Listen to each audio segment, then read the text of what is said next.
Hello and thank you for joining me. In this video tutorial I will show you how I decorate our window for Halloween. I'll be covering the tools that I use and also the method that I've created to draw a window design. So let's go ahead and get into it. I start off with a design using a program called Affinity Designer.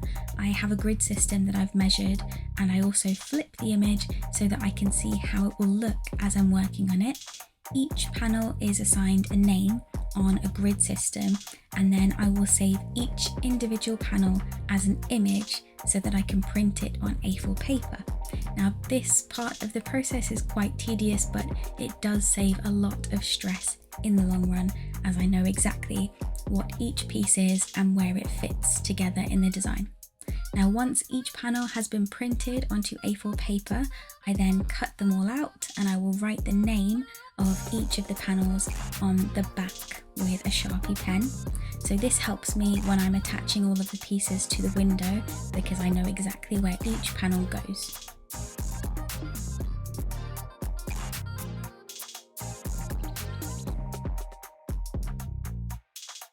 I use my layout as a guide so that I can easily match all of the panels together and I know where each of them goes.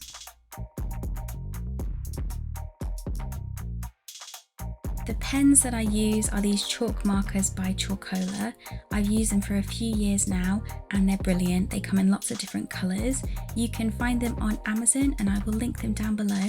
But full disclaimer, these are affiliate links and I may earn a tiny little commission if you order them. Now I need to prepare the space and I will clean all of the window area, remove any decorations, and I'll clean the window as well because it's important that your windows are clean and dry before you begin. I use a non-toxic cleaner called Koh, which you can find out more about in my other videos, so I'll link those down below. The panels are all printed on A4 paper, so I'm just cutting out the rest of them with some scissors. And then I attach each panel to the window using blue tack or white tack. It's quite important as well that each of the pieces lines up together seamlessly so that when you're inside you don't make any mistakes. Now the pens need to be activated by shaking. You can also flip the tip over so that you can have a sharper finish, and you have to block them a few times as well. Then I will outline each element and then go in and fill them in afterwards. I find this is the cleanest way to draw the design, is to draw the outline first.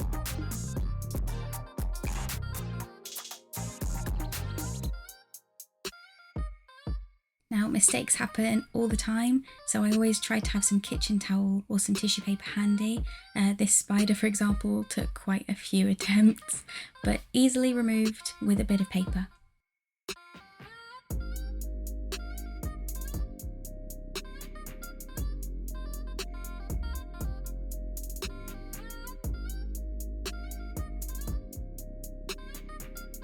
I tend to do each section separately, just in case the weather turns and it rains and I've got to go outside and retrieve the papers. So I've done 2 sections on this particular day. The whole process can be quite time consuming and tiring on the arms, so it's best not to try and attempt to finish a whole window in one day.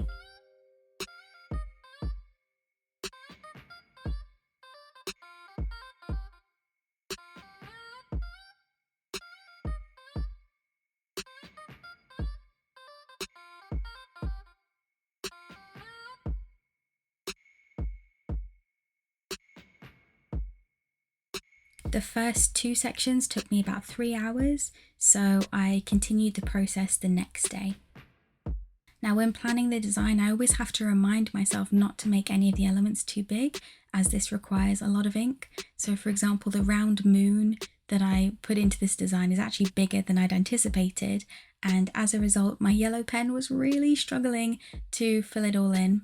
So that's just something to bear in mind if you are planning on doing a window display, is try not to make anything too big unless you've got plenty of ink to fill it in with.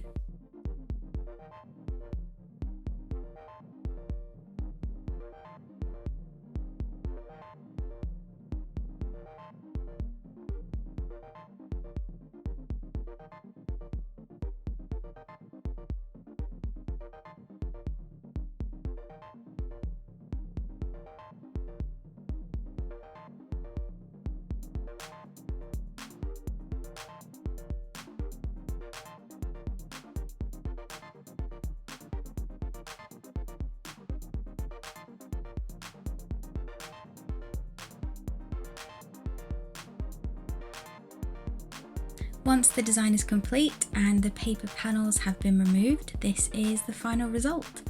I find that the lighter colours are more visible in the daytime and the darker colours are more visible at night when our lights are on, which is quite nice.